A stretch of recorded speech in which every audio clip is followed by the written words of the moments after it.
I'm going to start, as I did the other day, with a connect before content question, so a moment to reflect and then to share with those immediately around you, just really briefly, in 1 to 3 words with no explanation. Ask people about it later if you want to.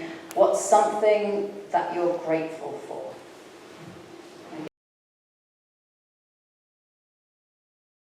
The reason that I asked the question about gratitude is that I have really enjoyed the writing and work of someone called Joanna Macy on active hope, and there is in the active hope practice a spiral that you work through, and the first part of the spiral is grounding in gratitude. So what is it that we're grateful for? Where are we starting from a place of gratitude? That's why I wanted to start with that question. The next part in the active hope spiral is about honouring our pain and recognising grief. And some of that was coming up in what you fed back at the end of the last session about what are the things which are challenging us in the world, why are our hearts breaking, where do we see suffering? And it can be a really bleak feeling to look at the world as we watch and experience conflict spreading and spiralling, and we see the very real and immediate destruction that is coming from the climate crisis, and the slower, more gradual changes, signs of the climate crisis too, and the polarisation and greed, which you also were speaking about on Monday. And I think it's really important that we don't shy away from what's hurting too, and acknowledge that we don't kind of blithely go on with optimism, but that we recognise, we ground in that gratitude, and we recognise that there's pain as well, and take space for that. So we're going to do that first in this session.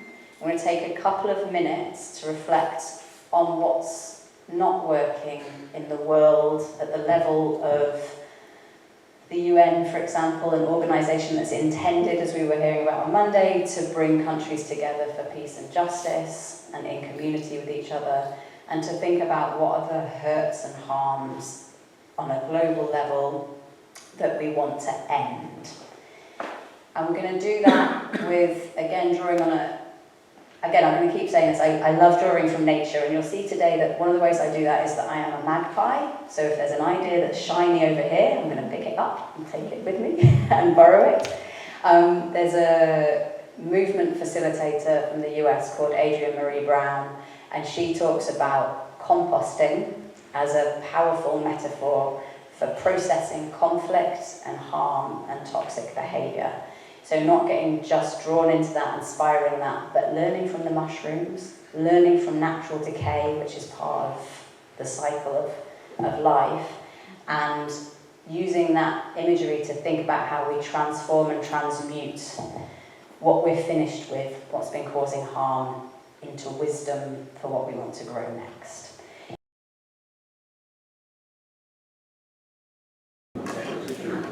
Clunk of the microphone gives me a little announcement. Thank you for that. I appreciate it isn't very easy to write on the cardboard, but I hope you've been able to get, it's wavy. I think the journey is long, and sometimes the tools we have for approaching it are imperfect. So thank you very much for that. You could hold on to them and come and stick them in the box at the front at the break, and then we can take them and find a suitable compost heap to stick those in. Because we're going to literally compost those while we think about how do we acknowledge those things that are causing pain and grief, and how do we think about the transformation of them as part of how we feed growing towards the things that we would like to see in the world. And so I finished on Monday with a bit about how the Quaker UN office, we try to bear that grief through faith in action and through collectivities. As I said, there is no fixing grief, there is only bearing it, and we do that in different ways and in different forms. And one of the ways that helps me bear it at the moment is by thinking about what's growing in the cracks. There are cracks in the way that the institutions that we work with at CUNO, so around the United Nations, are there. There are cracks in societies and groups and communities around polarisation. but we see things growing in them. And I want to thank Maddie for the craftivism session, because that's what the little cloud up here says. The little dream cloud says, I dream of what can grow in the cracks. And that's what I think the imagination and vision is about. It's about where do we see things breaking and how do we make what we can of that. Our faith at CUNA and our faith and our hope keep pulling on us to keep thinking and dreaming and imagining, even when we see all of those things that you've written down, all of those things that we think about, and all of that pain we see, and believing in our vision and holding on to our values and thinking about what needs to be imagined that hasn't been seen yet.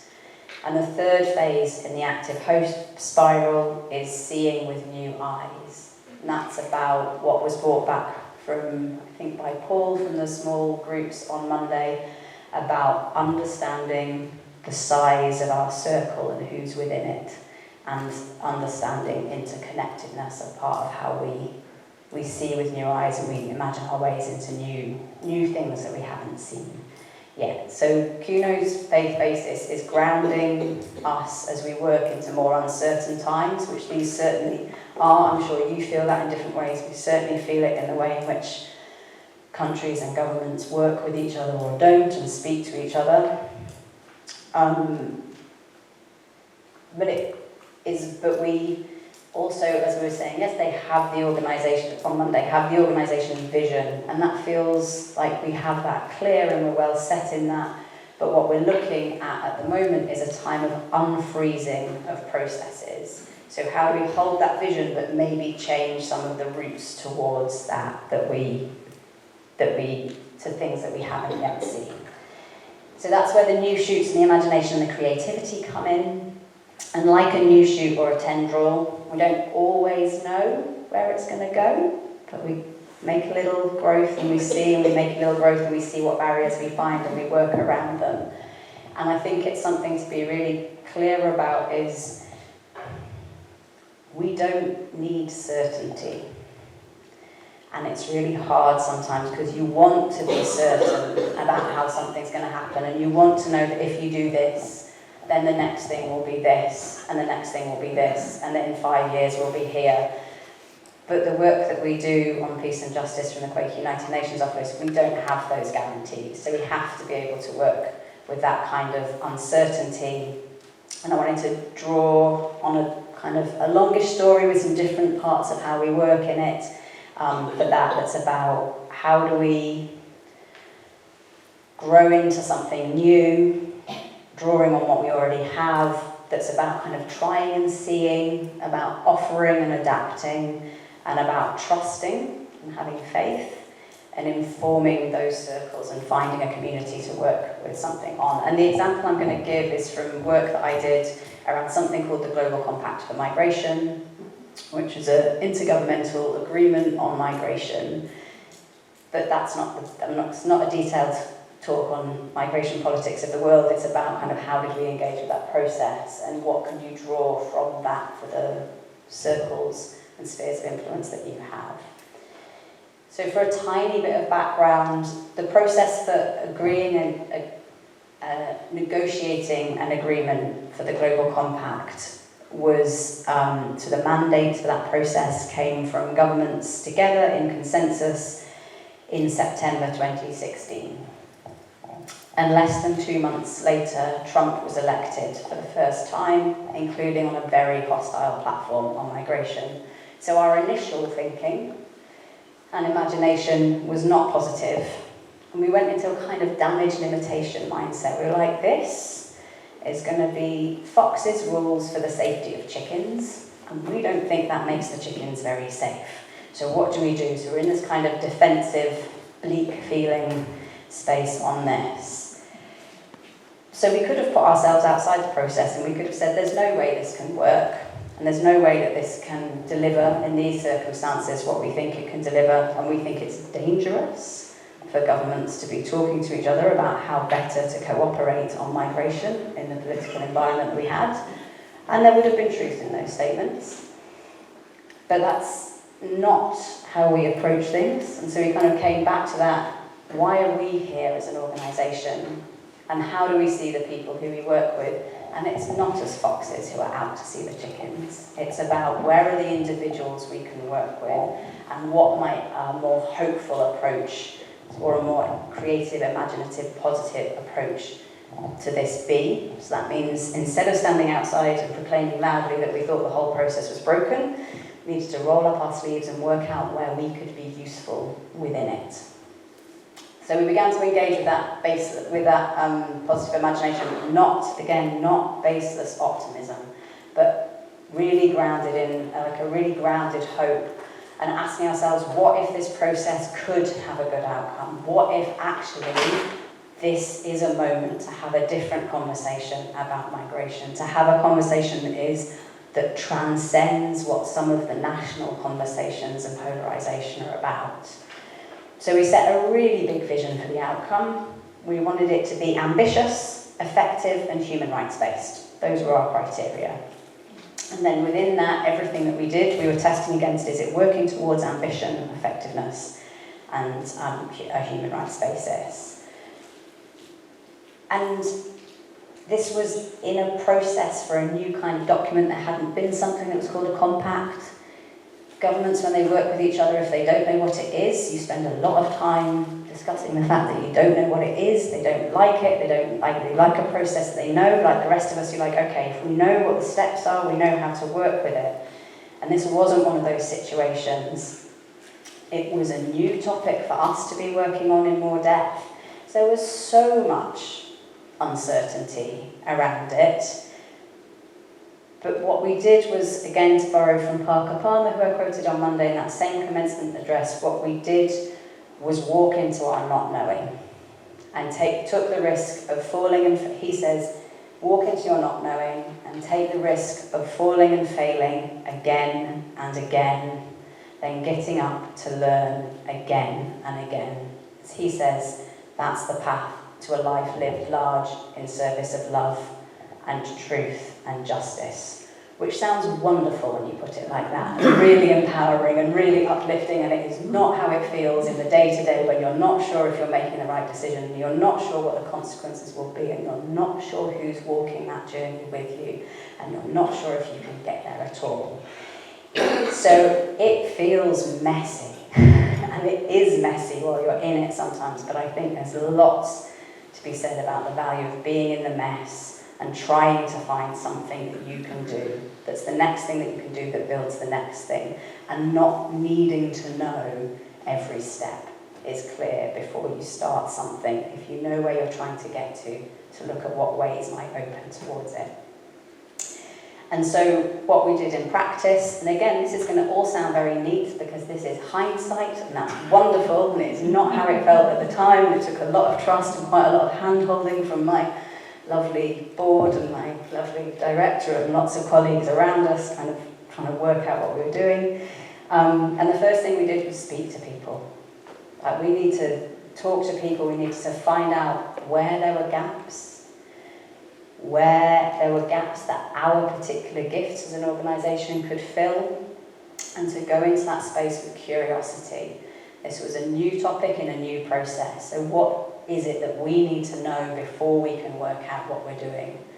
And we spent some time on that. We did also, throughout this process, describe what was happening as building the plane while flying it, because there was a lot of doing while you didn't know around the whole process, not just for us.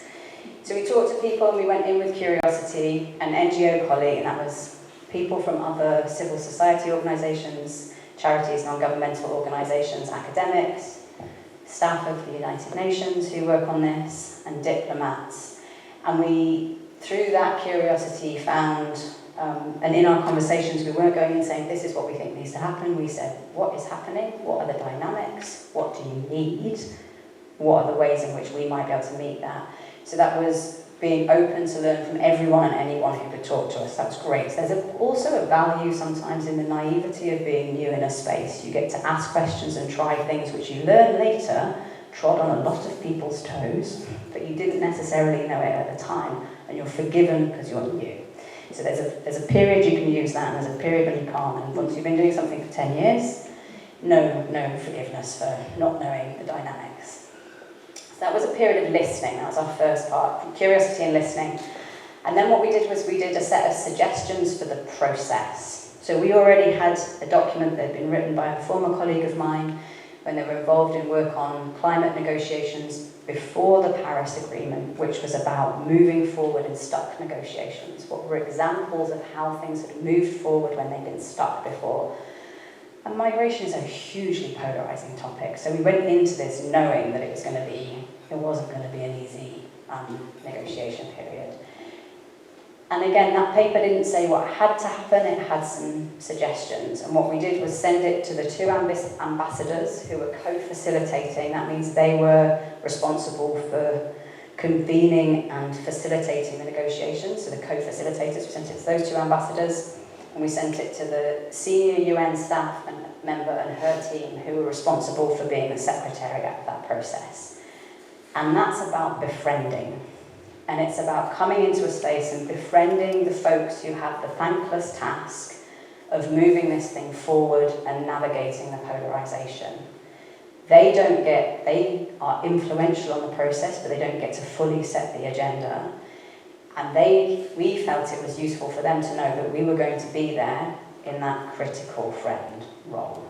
That we were like, we're not just going to stand outside and shout at you about how many times we get to speak in a meeting.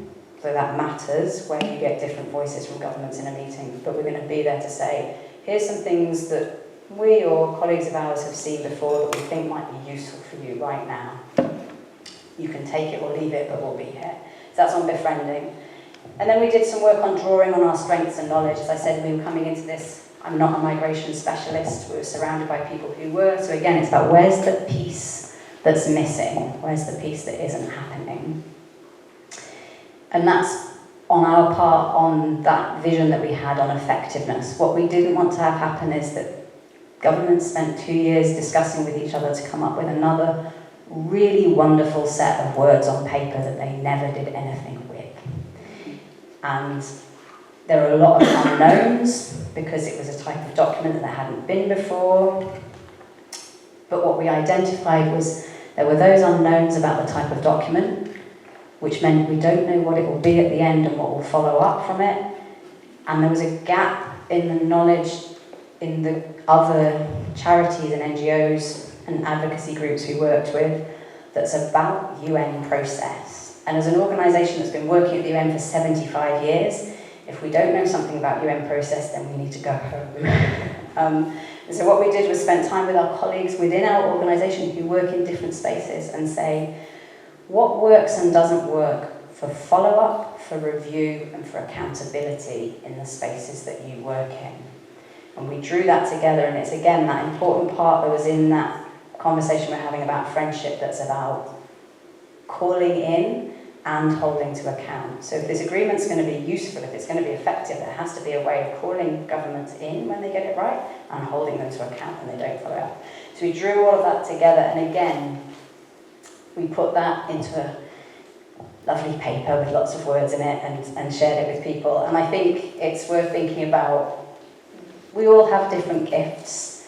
And for some people, the path towards change will be about marching and singing and craftivism and creative and that kind of visible work. And for others, like me, we will be trying to bring about change through policy briefing papers, which might look very dry but have their role and their place. And both, when they're good, contain some creativity and some imagination and some vision. So this again was about offering ideas and testing them with other people, and I could tell you about the ways in which suggestions from those two papers were used or where they turn up in the final document, but I think the most useful thing to know is the immediate impact they had on relationships. Because we put something out that didn't say we think you're getting it wrong, but here's some thoughts about how we might get it right, and we put something into a space that said, we want to walk this journey with you, and this is what we bring. It meant that we were seen as a critical and useful friend. And that was in that role, we were able to try and push for things that were beyond what was comfortable for the governments we were working with, beyond what was comfortable for the UN and partners that we had. But that the idea is that we were coming from a place of we were coming from a place of shared aims and imagination and not scorn and critique, and that enabled us to be in conversations that we wouldn't have otherwise been in.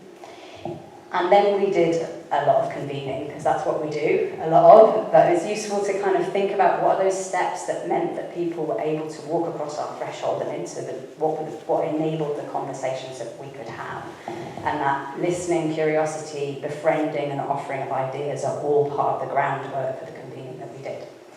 So for the convening, there'd been a kind of consultation process, and then the negotiations actually happened in New York. And I went to the first one, and again it was with a kind of, let's go and see if there's a role for us here, let's not presume.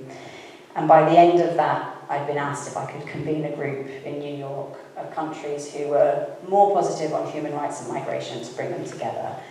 And that's what we did in the second round of negotiations. I convened that group, and by the end of that week, we had a cross-regional statement from a group of governments, that's governments from different regions of the world, on how human rights were essential to that entire negotiation process.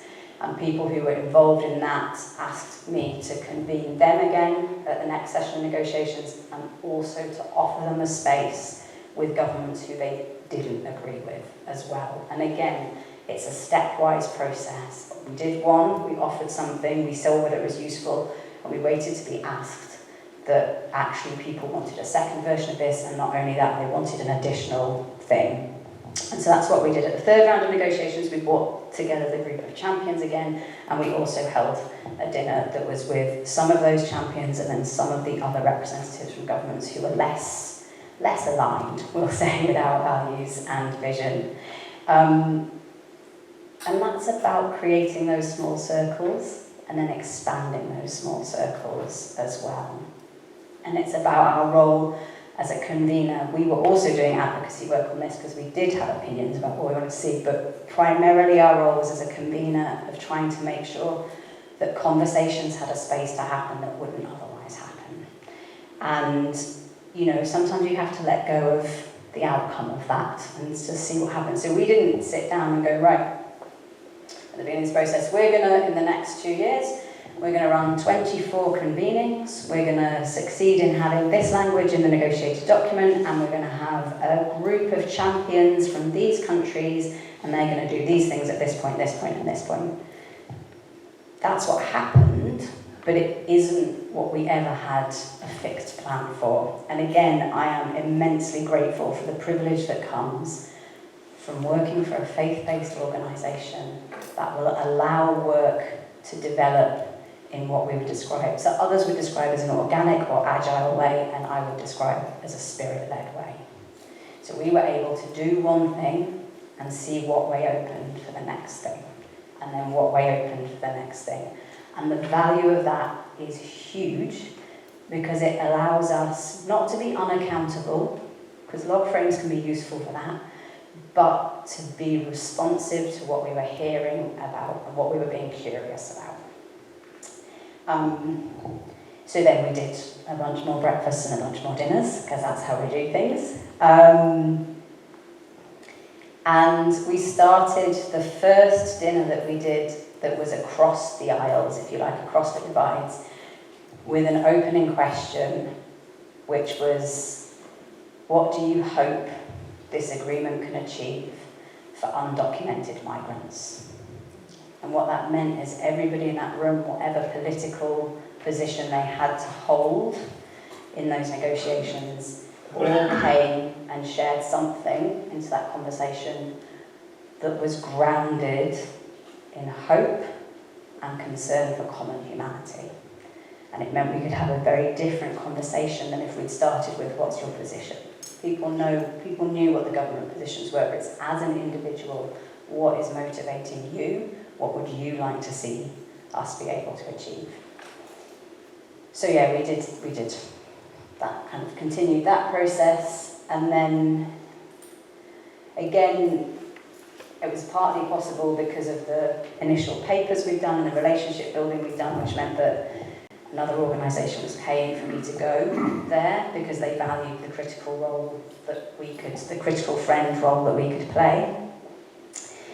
And then at our very final breakfast that we did with the group of champions, I was kind of saying, now we've done the work, we're at the end of this negotiation, there's this document, there's this agreement that's going to exist, and the next stage is how do we all work together on taking this forward, and how do we do that when we're not going to be coming together in these ways with this regularity, and how do we, the best champions for something are the people who are closest in on it, right?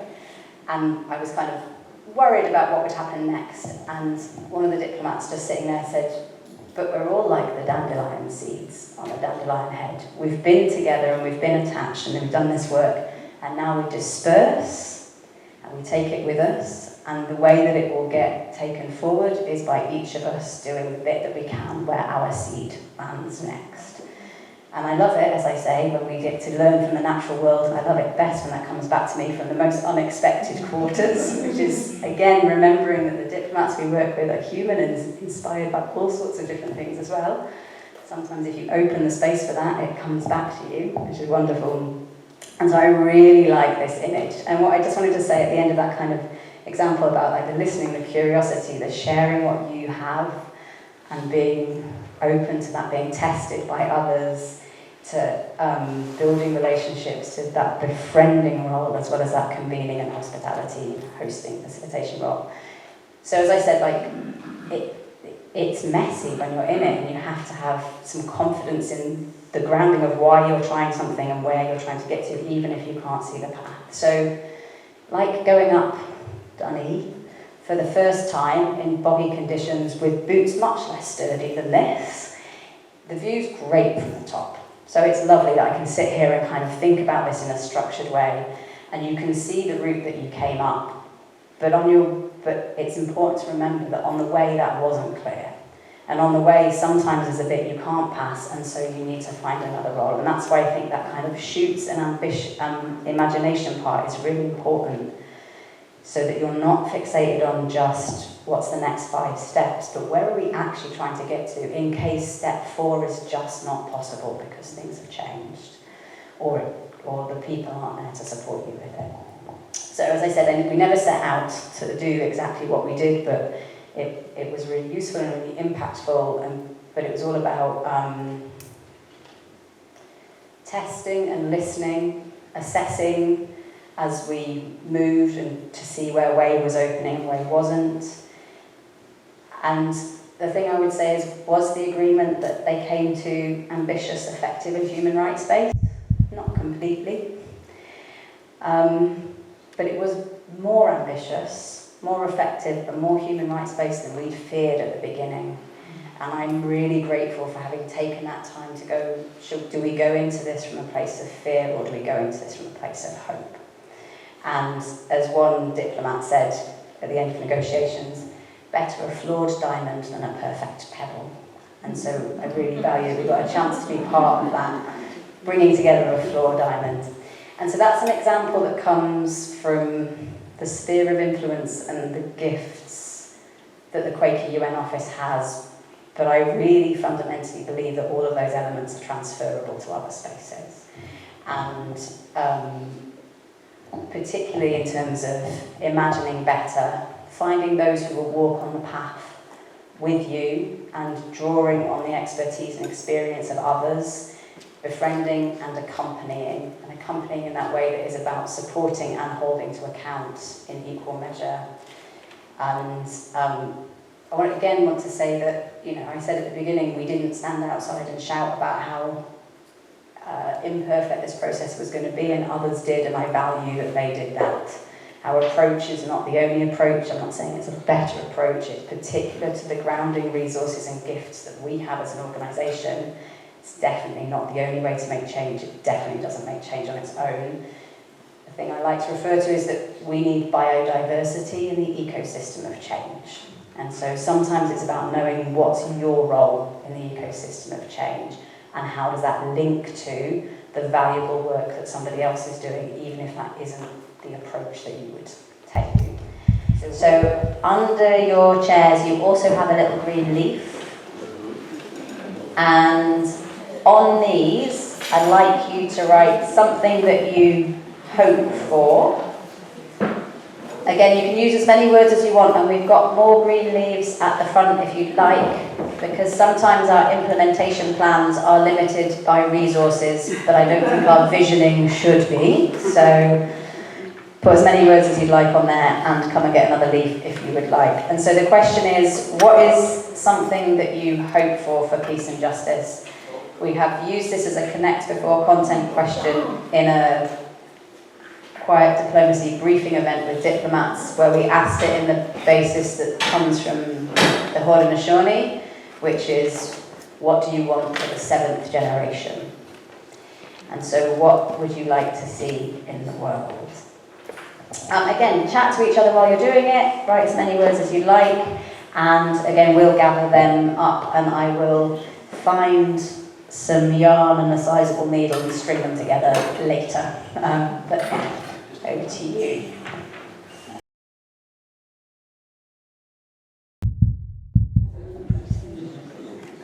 Thank you. I'm going to encourage you to hold on to your leaves, and you can keep writing more things on them as we go into the next bit as well. But I wanted, having encouraged you to think about what we want to be ending and composting, also to think about where we would like to be growing into, what we'd like to be imagining into.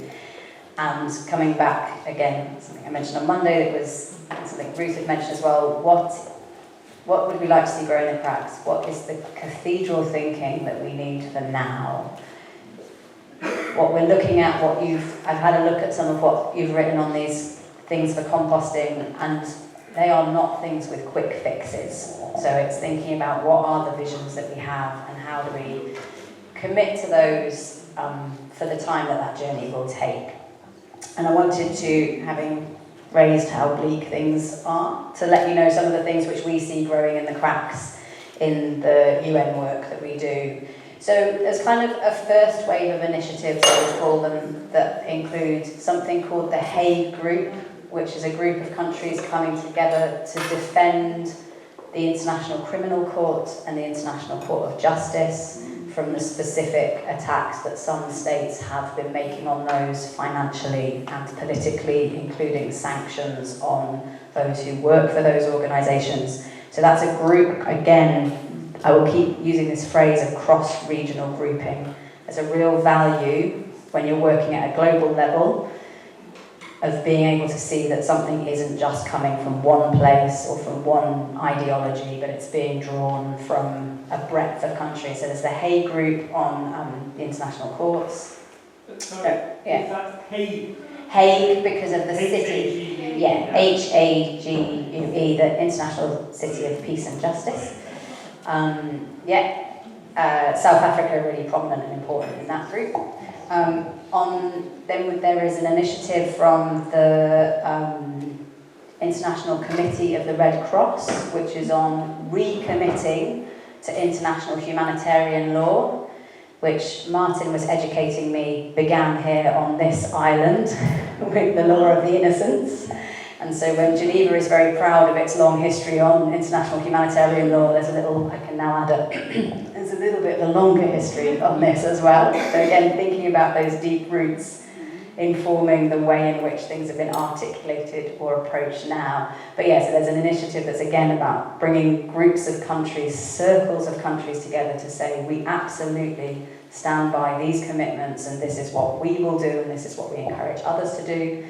Similarly, the International Federation of the Red Cross and Red Crescent movements has been involved in an initiative on the protection of humanitarian workers. Again, there's a core group of countries that have brought something together that now has over 100 countries signed up to it, all committing to how they will work in their own sphere and then with others on committing to the protection of humanitarian workers. So these are little things which are growing in the cracks. You wouldn't want to have them because you'd like the things that they're there to defend to be not being attacked, but that's where we are. These examples are about kind of holding vision and existing commitments and working with the structures we currently have to hold what's good in what we have now. We're also seeing frustration breeding creativity and new things emerging. So my colleague was in a meeting 2 weekends ago about a second UN Charter, what would we put in a new document, and how would it take forward a commitment to total disarmament? And this is how do we not just hold what we've achieved, how do we continue to vision something bigger and closer to what we really wanted? Again, I have a colleague who was in Colombia earlier this year. Some of you may have read about a conference that was on just transition away from fossil fuels. It's held in Santa Marta in Colombia. It was a first intergovernmental conference on just transition away from fossil fuels. This came from governments being frustrated by the lack of movement they were able to achieve through the existing UN processes because they were being blocked by certain states. This group of countries have absolutely committed to staying within the UN Framework Convention on Climate Change, the Paris Agreement process, to drive as much as they can through that process. But they've also said, those of us who want something more ambitious and faster, we're going to go over here and work on that together, and we're going to see who comes with us. And quite a large number of countries came with them. And again, they don't have a 5-year step-by-step plan. They did a press conference in November, they did a conference in February, and now there'll be another one next year, and another set of 2 countries have come forward to co-facilitate that. So it's that bit where it's like, actually, if we can't move something through the structures we've got, how else can we move it? So that's just a couple of examples of things we're seeing growing in the cracks, and my sense is we need both to hold gains and to look at what we might need now that wasn't possible before. One quote I wanted to finish with, which again is from Reinhold Neubauer, and it says, "Nothing that is worth doing can be achieved in our lifetime, therefore we must be saved by hope. Nothing which is true or beautiful or good makes complete sense in any immediate context of history, therefore we must be saved by faith. Nothing we do, however virtuous, can be accomplished alone, therefore we must be saved by love. And no virtuous act is quite as virtuous from the standpoint of our friend or foe as it is from our standpoint. Therefore we must be saved in the final form of love, which is forgiveness." I wanted to finish with that, and just to say we started with singing about journeys, and I think one of the things that's really important about vision is recognising that the one thing I would say about that quote is where he says, nothing that's worth doing can be achieved in our lifetime. I would say fully achieved. I think there's a real value in celebrating small progresses and keeping ourselves going with that, and recognising the distance we've travelled as well as the distance we still have to travel. And as I say, we started by singing about journeys, and I was thinking about pilgrimage and how however far you are along the path, you still think the place you're trying to get to is worth trying to get to. That's where I want to finish.